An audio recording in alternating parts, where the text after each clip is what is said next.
আসসালামু আলাইকুম প্রিয় সপ্তম শ্রেণীর শিক্ষার্থীবৃন্দ, আশা করি সবাই ভালো আছো। আজকে আমরা তোমাদের মূল বইয়ের অনুশীলনী 1.1 এর 1 এবং 2 নম্বর অঙ্ক নিয়ে আলোচনা করব। তো 1 নম্বর অঙ্কে আমাদের বলে দিয়েছে যে মৌলিক গুণনীয়কের সাহায্যে বর্গমূল নির্ণয়। আমরা কিন্তু প্রথম ক্লাসে মৌলিক গুণনীয়ক বিষয়টা কি এটা কিন্তু আলোচনা করেছি। তো আশা করি তোমরা বুঝতে পেরেছো বিষয়গুলা। আমরা এখানে মূল অঙ্কটা শুরু করি। আমাদের বলছে প্রথমে যে সংখ্যাটি দিয়েছে 1521।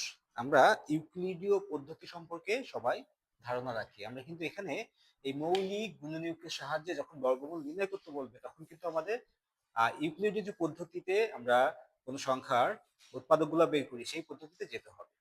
তো আসো সেই পদ্ধতিটা কি আমরা জানি। এই যে একটা সংখ্যা, এই সংখ্যাকে কোন সংখ্যা দ্বারা ভাগ করা যায় প্রথমে সেটা বের করতে হবে।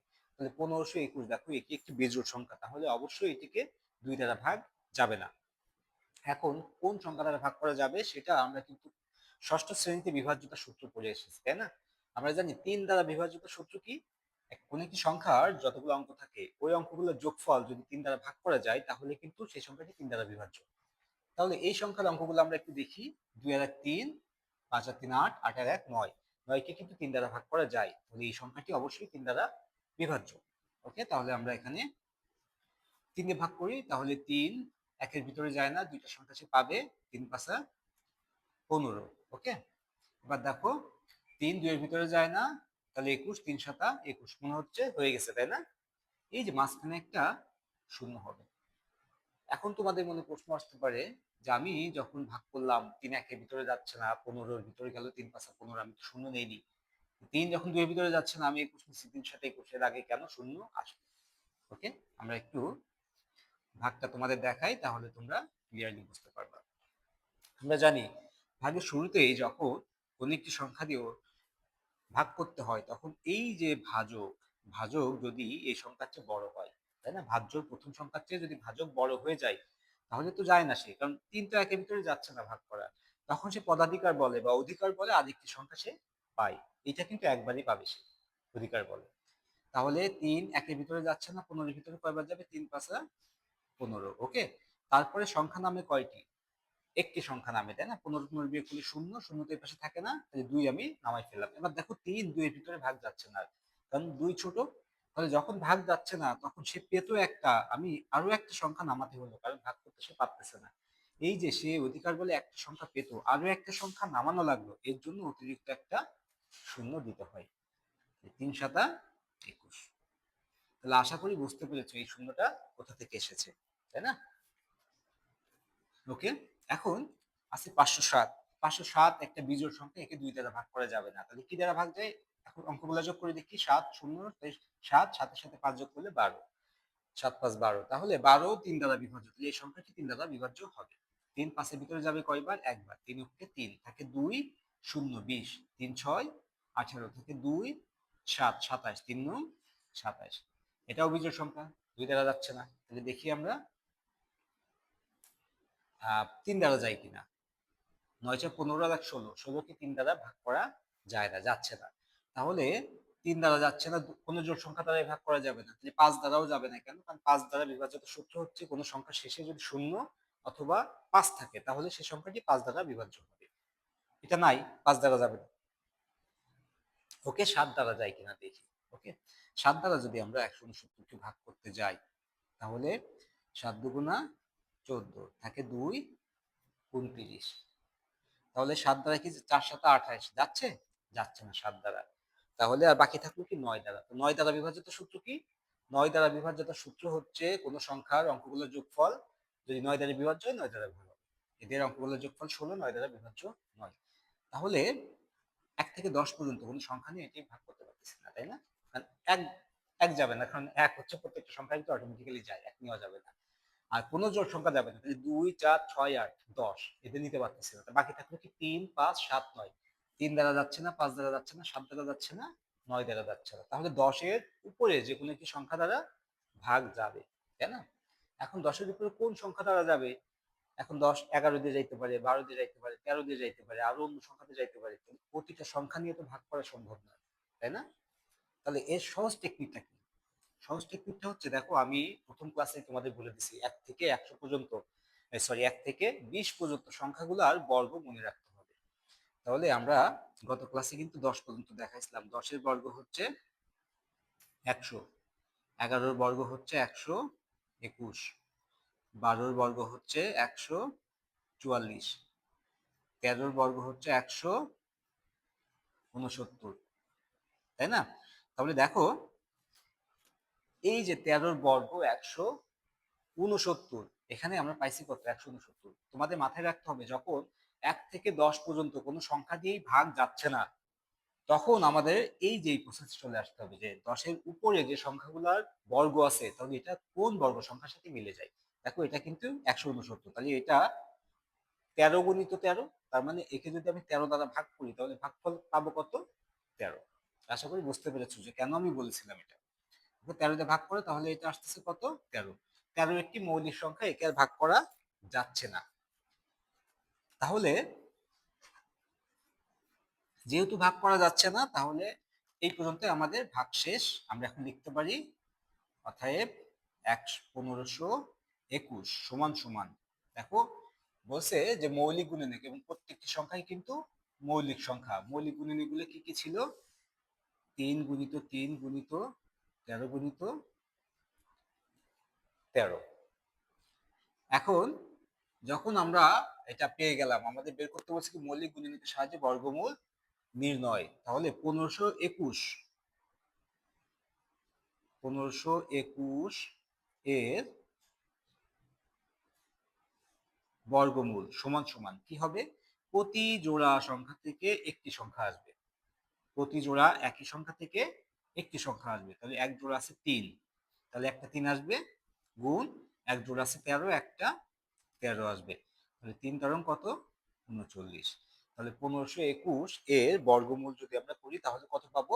39 পাবো। তাহলে আশা করি তোমরা বুঝতে পেরেছো। এখন এখান থেকে একটা কথা আছে, সেটা হচ্ছে দেখো আমি যখন এখানে ভাগ করেছি, আমি বলছি 2, 4, 6, 8, 10, এখান থেকে যেহেতু আমাদের বলে দিচ্ছে মৌলিক গুণনীয়কের সাহায্যে বর্গমূল নির্ণয়, তাহলে তুমি 2, 3, 5, 7, 1 থেকে 10 পর্যন্ত যে চারটি আছে মৌলিক সংখ্যা, এই চারটি দিয়েই আমাদের ট্রাই করতে হবে প্রথমে। কারণ যেহেতু এরা ছাড়া কিন্তু আর কোনো মৌলিক সংখ্যা নাই। এই চারটি দিয়ে যখন যাবে না, তখন আমার দেখতে হবে কি 10-এর উপরে যে সংখ্যাগুলো আছে এই সংখ্যাগুলোর বর্গ সংখ্যার সাথে এটা মিলে কিনা। আমরা দেখলাম যে 13-এর বর্গ সংখ্যার সাথে মিলে গেছে। যেহেতু মিলে গেছে, তাহলে 13 কমন নিলে কিন্তু এটা 13 পাচ্ছি আমরা। আশা করি বুঝতে পেরেছো এই ধরনের অঙ্ক আসলে কিভাবে সলভ করতে হয়। ওকে, চলো আমরা খ নম্বরটা শেষ করি।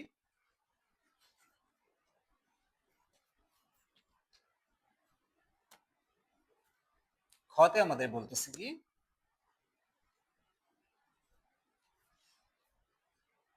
ওকে 11,025 সংখ্যাটি দেওয়া আছে, তাই না? তাহলে প্রথম কাজ হচ্ছে কি আমার একে উৎপাদকে বিশ্লেষণ করা। তাহলে দেখো শেষে 5 আছে, তাহলে বিভাজ্যতা সূত্র বলতেছে কোন সংখ্যার শেষে যদি 5 থাকে অথবা শূন্য থাকে সেই সংখ্যাটি 5 দ্বারা বিভাজ্য হবে। যেহেতু শেষে 5 আছে, এই সংখ্যাটি 5 দ্বারা বিভাজ্য হবে, এবং 5 কিন্তু মৌলিক সংখ্যা।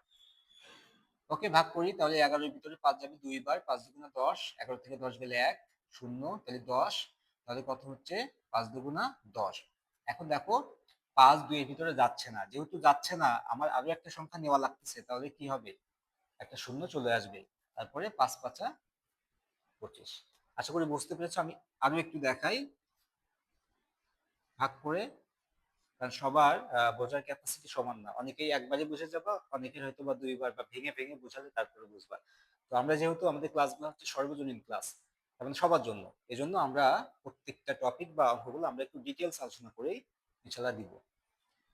ওকে, তাহলে এখান থেকে 5 2 বার যাচ্ছে, 5 দুগুণা 10, বিয়োগ করলে থাকে 1, এই শূন্য নেমে গেল, তাই না? 5 দুগুণা 10, বিয়োগ করলে থাকে না কিছু। আচ্ছা, এই 2 নামলো, দেখো 5 একটা 2 নামাইছে, কিন্তু 5 2 এর ভিতরে যায় না। তাহলে একটা সংখ্যা সে পেতো, যেহেতু যাচ্ছে না তখন আরো একটা সংখ্যা নামানো লাগতেছে, এই যে দুইটা সংখ্যা নামালাম, এই জন্য একটা শূন্য আসবে। এবার 5 5 25, এই যে সেই শূন্যটা। আশা করি বুঝতে পেরেছো। এখন দেখো এই সংখ্যাটি শেষও 5 আছে, তাহলে এই সংখ্যাটিও 5 দ্বারা বিভাজ্য হবে। 5 নাও, তাহলে 20-এর মধ্যে 4 বাদ যাবে, 4 5 20, 20 থেকে 22 থেকে 20 গেলে 20 গেলে থাকে 2, 2 আর 0 20, তাহলে 4 5 20, আবার 5 হচ্ছে 5। দেখো শেষে 1 আছে তাই না, তাহলে 2 দ্বারা কিন্তু যাচ্ছে না যেহেতু এটা বিজোড় সংখ্যা, তাহলে 3 দ্বারা যায় কিনা দেখি। 4 আর 1 5, 5 আর 4 9, তাহলে অঙ্কগুলোর যোগফল 9, 3 দ্বারা বিভাজ্য, তাহলে 3 দ্বারা ভাগ যাবে। 3 4 এর ভিতরে যাবে একবার, 3 অক্ষে 3 থাকে 1, 4 14, 3 এর 4 12, 14 থেকে 12 গেলে থাকে 2, 1 21, 3 7 21। দেখো আবার বিজোড় সংখ্যা 2 দ্বারা যাবে না, দেখি 3 দ্বারা যায় কিনা। 7 আর 4 11 আর 1 12, তাহলে 3 দ্বারা ভাগ করা যায় 12 কে, তাই না? তাহলে সংখ্যাটি 3 দ্বারা বিভাজ্য। কত হচ্ছে? 14 এর ভিতরে 3 কয়বার যাবে? 3 এর 4 12, থাকে 2, 27, 3 9 27। এবার দেখো 49, আমরা কিন্তু বুঝতে পারতেছি 7 নিলেই 7 7 49। তাহলে আমরা লিখতে পারি কি, যে অতএব 11,025 সমান সমান আমরা কি লিখতে পারি, 5 গুণিত 5। তার মানে এই সংখ্যাগুলোর গুণ করলেই কিন্তু 11,025 পাওয়া যাবে। 5 গুণিত 5 গুণিত 3 গুণিত 3 গুণিত 7 গুণিত 7। তাহলে অতএব 11,025 এর বর্গমূল। বর্গমূলটা কত আসবে? কি বলছি আমি, যে প্রতি জোড়া একই সংখ্যা থেকে একটা করে সংখ্যা আসবে। দুইটা 5 আছে, একটা 5 আসবে। দুইটা 3 আছে, একটা 3 আসবে। দুইটা 7 আছে, একটা 7 আসবে। গুণ করো, 3 7 21, 21 এর সাথে 5 গুণ করলে 5 21 105। তাহলে 11,025 মৌলিক গুণনীয়কের সাহায্যে যদি আমরা বর্গমূল বের করি তাহলে তার বর্গমূল হবে 105। আশা করি তোমরা বুঝতে পেরেছো। এখন দেখো এখান থেকে কিন্তু আমরা প্রথম ক্লাসে যেটা বলছিলাম যে পূর্ণবর্গ সংখ্যার বর্গমূল ইয়েগুলো উৎপাদকগুলা বা ভাজকগুলা কিন্তু দেখো জোড়ায় জোড়ায় থাকবে। দেখো 11,025 একে যদি বর্গমূল করে আমি 105 পাচ্ছি। 105 একটা পূর্ণ সংখ্যা, তাহলে 11,025 কিন্তু একটা পূর্ণবর্গ সংখ্যা। দেখো এর এই যে ভাজকগুলা বা উৎপাদকগুলা দেখো সব কিন্তু জোড়ায় জোড়াই আছে। ওকে, তাহলে চলো আমরা গ নম্বরটা দেখি।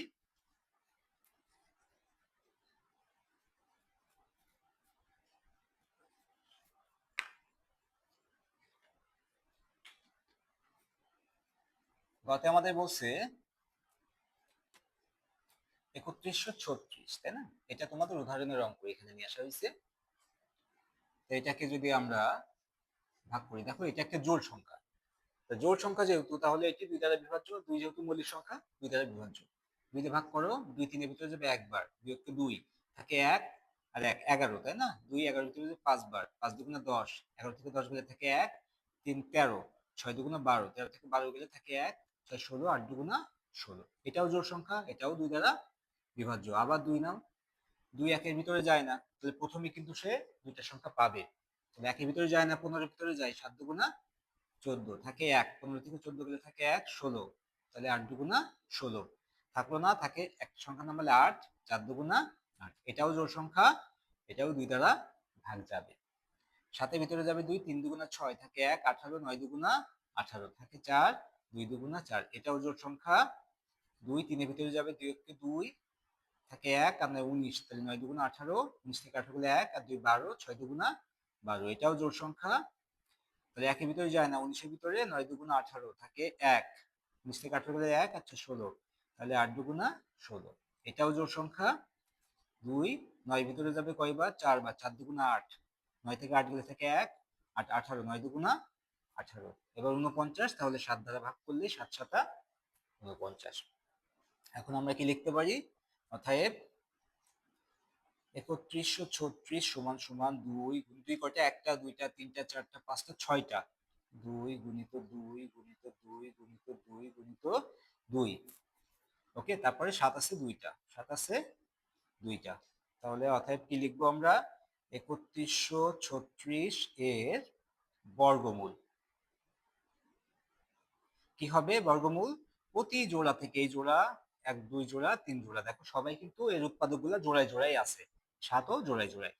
এই দুইটা যে এক জোড়া আছে এখান থেকে একটা 2, আবার এই যে এক জোড়া এখান থেকে আরেকটা 2, এই যে আরেক জোড়া এখান থেকে আরেকটা 2, এই যে এক জোড়া 7 এখান থেকে একটা 7। এবার গুণ করো, 7 দুগুণা 14, 14 দুগুণা 28, 28 দুগুণি 96। তাহলে আমরা অ্যান্সার পেয়ে গেলাম যে 3136 এর যদি আমরা বর্গমূল বের করি মৌলিক গুণনীয়কের সাহায্যে, তাহলে অ্যান্সারটা হবে 36।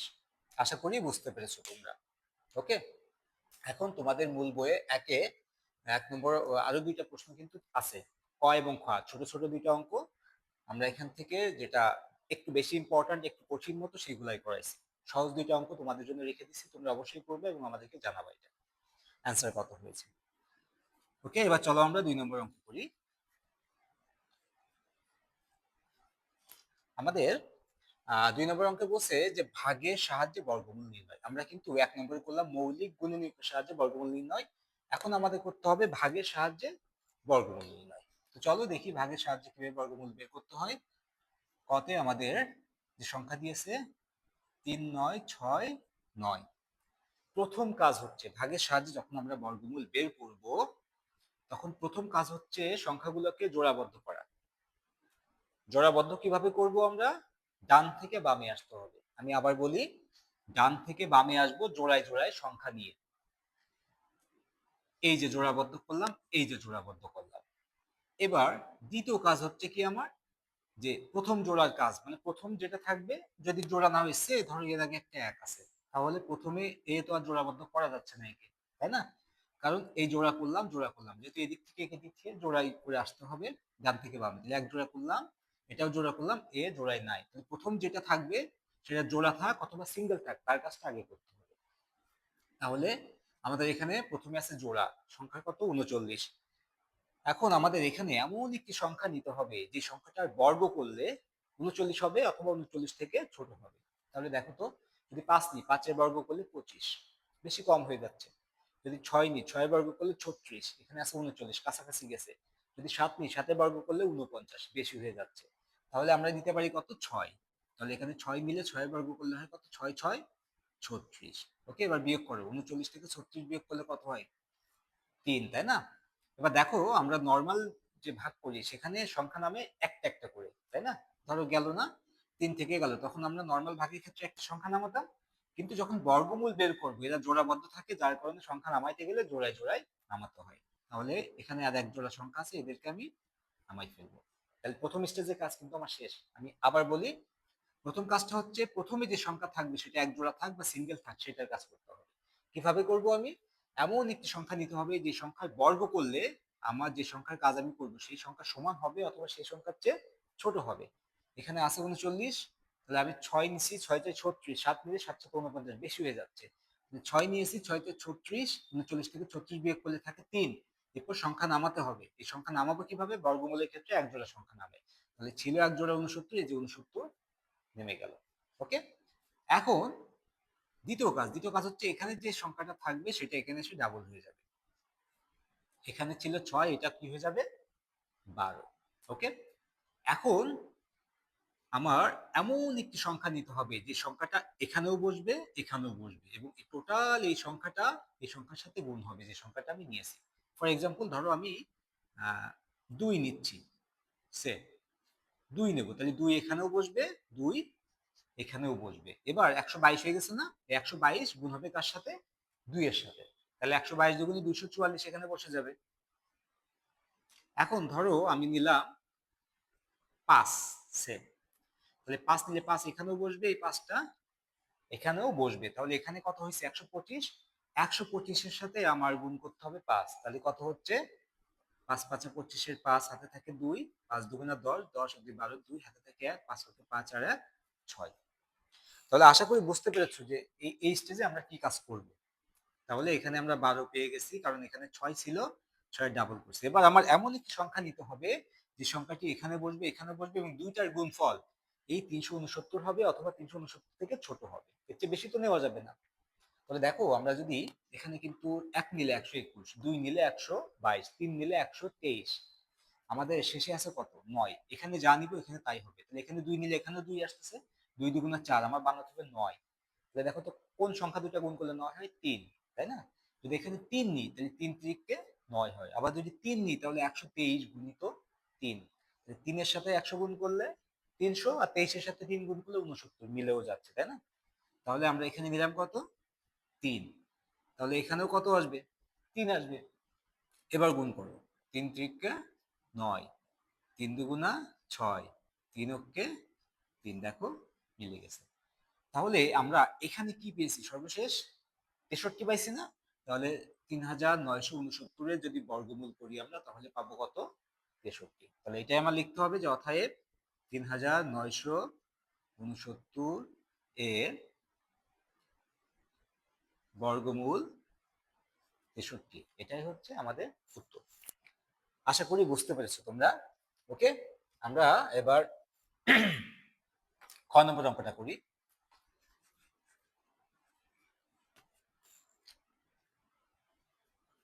দেখো, খ নম্বর অঙ্ক আমাদের দিয়েছে 10,404। এখন 10,404 একে প্রথম কাজ কি আমার, যে একে জোড়াবদ্ধ করা। তাহলে আমি ধরো এই যে জোড়াবদ্ধ করলাম, এই যে জোড়াবদ্ধ করলাম, তাহলে এক কিন্তু সিঙ্গেল থেকে গেল, তাই না? প্রথম কাজ হচ্ছে এখন আমার এখানে এমন একটি সংখ্যা নেব যে সংখ্যাটি বর্গ করলে এক হবে, যেহেতু আমার প্রথমে কাজ করতে হবে একের, কারণ এরা জোড়ায় জোড়া আছে, এক থেকে গেছে, সবার আগে যে সংখ্যাটি থাকবে সেটার কাজই করতে হবে। সেটা জোড়াও হতে পারে, জোড়া নাও হতে পারে। একের কাজ করলে তাহলে এখানে এমন একটি সংখ্যা নিতে হবে যার বর্গ করলে এক হবে অথবা একের চেয়ে ছোট হবে। এখন এক, একের বর্গ একই হয়, তাই না? কারণ এক গুণিত এক সমান সমান এক। তাহলে আমরা এখানে নিতে পারি কি? এক। তাহলে একের বর্গ করলেও আসতেছে এক। ওকে, এবার তুমি এটা বিয়োগ করলে, বিয়োগ করলে কত আসতেছে? শূন্য। শূন্য তো আগে বসে না, তাই না? তাহলে এবার কি, এই যে এক জোড়া সংখ্যা নামবে, এক জোড়া সংখ্যা কি ছিল? শূন্য, চার। এই শূন্যটা কিন্তু আর থাকবে না সামনে। কেন থাকবে না? কারণ পূর্ণ সংখ্যার সামনে তো শূন্য আসে না। আমি কিন্তু এক জোড়া সংখ্যায় নামাই ফেলছি, কিন্তু শূন্যটা সামনে বসবে না। ওকে, তাহলে প্রথম স্টেজে কাজ শেষ আমার। দ্বিতীয় স্টেজে কাজ কি? এই একটা এখানে কত হবে? ডাবল হবে, তাই না? এবার কাজ কি? এবার হচ্ছে এখানে এমন একটা সংখ্যা নিতে হবে যে সংখ্যাটি এখানে বসবে, দুইটা সংখ্যার সাথে এখানে গুণ করে গুণফলটা এখানে বসবে, এবং সেই গুণফলটা এখানে যে সংখ্যাটি আছে তার চেয়ে ছোট হবে অথবা তার সমান হবে। ধরো আমি এখানে এক নিলাম, তাহলে এখানে এক, এক আসবে। মিনিমাম তো এক নিতে হবে, একের চেয়ে কম তো নেওয়া যাবে না। যে এক যদি নিই তাহলে এখানে যাচ্ছে 21, তাহলে 21 কি 21, আমার তো আছে 4। তাহলে আমি কিন্তু একও নিতে পারতেছি না, তাহলে এখানে আরো সংখ্যা লাগবে। বুঝতে পারছো কি? আমি আবার বলি যে এখানে সংখ্যা নিতে হবে, সেই সংখ্যাটি এখানেও আসবে এবং এই দুটি সংখ্যার গুণফল বসবে এখানে। তো সেই গুণফলটা অবশ্যই এখানে যে প্রদত্ত সংখ্যা আছে তার চেয়ে ছোট হবে অথবা তার সমান হবে। তাহলে যদি এক নিই, মিনিমাম তো আমার এক নিতে হবে, তাহলে এক নিলে এখানে হয়ে যাচ্ছে কত? 21। 21-এর সাথে এক গুণ করলে বসবে 21, আমার তো আছে 4 এখানে।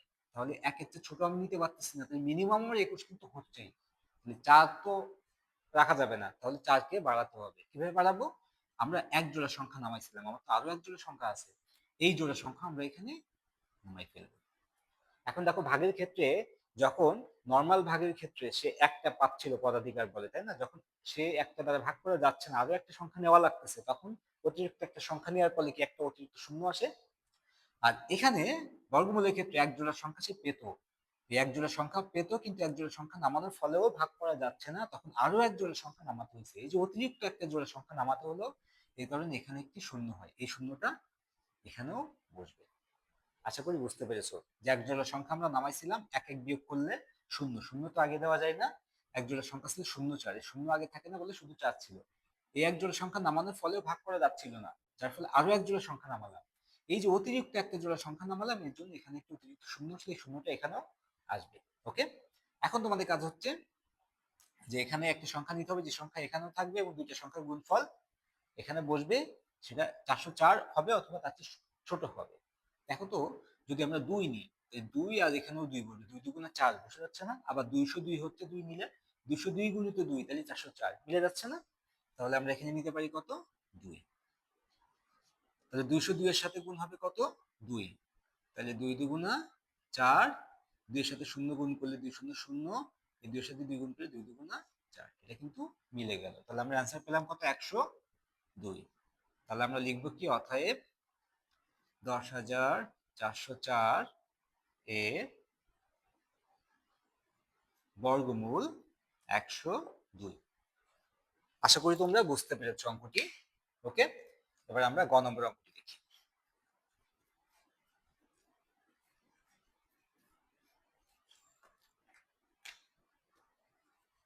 গতে আমাদের যে সংখ্যাটি দিয়েছে সেটা হচ্ছে 31,684।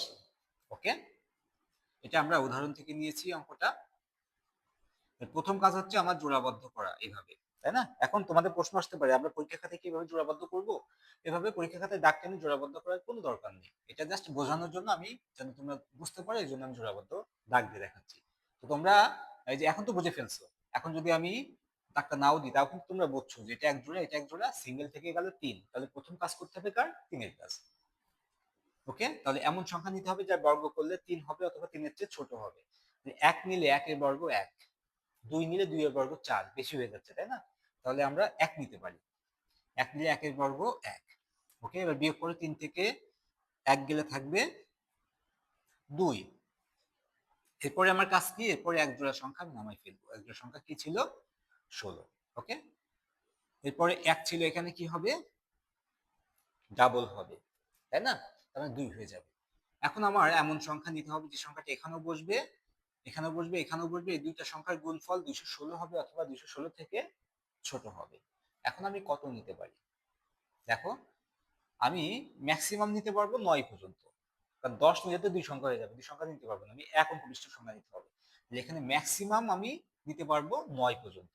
তাহলে যদি 9 নিছে 29 হবে। তাহলে এখানে এখানে যদি 9 নিই, এখানে হবে 29, 29 গুণিত 9, 9 নং 81, 1 হাতে থাকে 8, 9 দুগুণে 18, 18 আর 8 কত হয়? 18 আর 8 26 হয়, তাই না?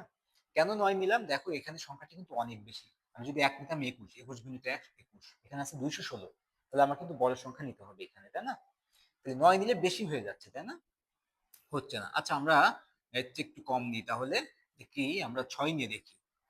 তাহলে 6 নিলে হবে 26, আর এখানে 6, 26 গুণিত 6, 6 × 36 6, হাতে থাকে 3, 6 দুগুণা 12, 12 আর 3 15। বেশি কম হয়ে যাচ্ছে, তাই না? আমরা তাহলে কত নিব? 8 নিয়ে দেখি। 8 8 64, 4 হাতে থাকে 6, 8 দুগুণে 16, 16 আর 6 22। তাহলে কিন্তু এটাও বেশি হয়ে গেল। তাহলে আমরা কিন্তু বুঝে ফেললাম 7 নিতে হবে, তাই না? কারণ 6 বেশি কম হচ্ছে, 7 নিলে আর একটু কাছাকাছি যাবে, 8 নিলে আবার বেশি হয়ে যাচ্ছে। ওকে, তাহলে আসো আমরা 7 নিই।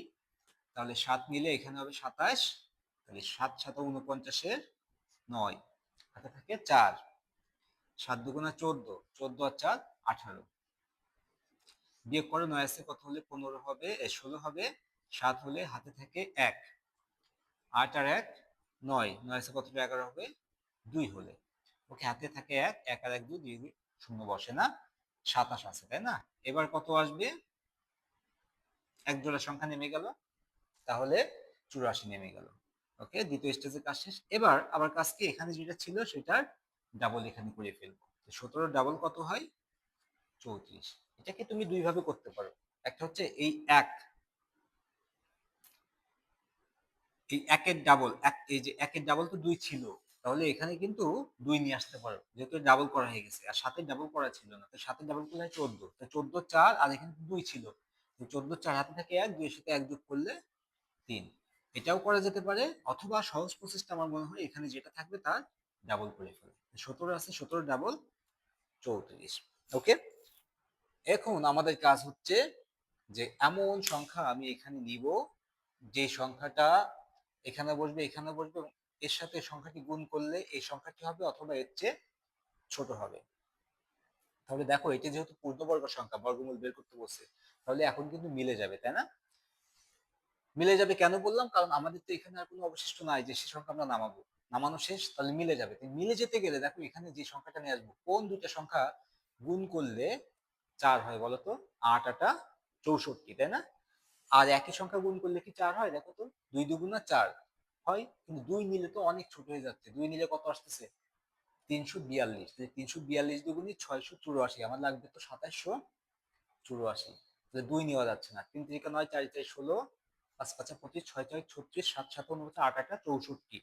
8 নিলে 8 8 64, দেখো 4 মিলে যাচ্ছে, তাই না? তাহলে আমরা বুঝতে পারলাম যে এখানে 8 নিতে হবে। ওকে, তাহলে 8 নিলাম। তাহলে গুণ করো, 8 8 64, 4 হাতে থাকে 6, 4 8 32, 32 আর 6 38 এর 8 হাতে থাকে 3, 3 8 24, 24 আর 3 27। দেখো মিলে গেছে। তাহলে আমরা অ্যান্সার পেলাম কত? 178। তাহলে আমরা লিখতে পারি কি? অতএব 31684 এর বর্গমূল 178। আশা করি বুঝতে পেরেছো। এখন এই যে 8 নেওয়ার যে লজিকটা শেষে আমি বললাম, এটা আমি আরেকটু ক্লিয়ার করি কনসেপ্টটা। সেটা হচ্ছে আমরা যখন শেষে নামায় ফেলছি 84, তখন 84 নামানোর পরে কিন্তু এখানে নামানোর মতো আর কোনো সংখ্যা নাই। আর যেহেতু আমার বর্গমূল বের করতে বলছে এখানে, তাহলে এটা অবশ্যই পূর্ণবর্গ সংখ্যা। যেহেতু নামানোর মতো নাই, তার মানে এখানেই কিন্তু এর কাজ শেষ হয়ে যাবে। তাহলে আমার এখানে এমন সংখ্যা নিতে হবে যে এখানে 4 বানাতে হবে শেষে। তাহলে কোন সংখ্যা একই সংখ্যা গুণ করলে, কারণ এখানে যা নিব এখানে তাই আসবে, একই সংখ্যাই তো গুণ হবে। এখানে 3 নিলে এখানেও 3 আসতো, তাহলে 3 থেকে 9 হতো। আশা করি বুঝতে পেরেছো। তাহলে 4 বানাতে হবে, কোন একই সংখ্যা গুণ করলে 4 হয়। দেখো তো 8, 2 আর 8, 2 নিলে একেবারেই ছোট হচ্ছে, মিলতেছে না। 8 নিলে 8 একটা 64, 8 তো অনেক বড় সংখ্যা, তাহলে 8 নিলে কিন্তু মিলে গেছে। তো আশা করি বুঝতে পেরেছো তোমরা। এবং তোমাদের মূল বইয়ে কিন্তু এই ধরনের আরো একটা বা দুইটা অঙ্ক আছে। তোমাদের কাজ হচ্ছে এই দুটো অঙ্ক নিজে নিজে করে ফেলা এবং আমাদেরকে উত্তরটা অবশ্যই জানানো। ওকে। এরপরেও যদি তোমাদের কোনো সমস্যা হয় এই দুইটা অঙ্কে বুঝতে, যে এই মৌলিক গুণনের সাহায্যে বর্গমূল আর ভাগের সাহায্যে বর্গমূল বুঝতে, তাহলে আমাদেরকে অবশ্যই জানাবা কমেন্ট করে। আমরা এর উপরে ইনশাল্লাহ আরো একটা ক্লাস নিব, তাহলে যদি তোমাদের সমস্যা হয় কারো। ওকে। তো দেখা হবে পরবর্তী ক্লাসে পরবর্তী টপিকগুলো নিয়ে ইনশাল্লাহ। ততদিন ভালো থেকো। আল্লাহ হাফেজ।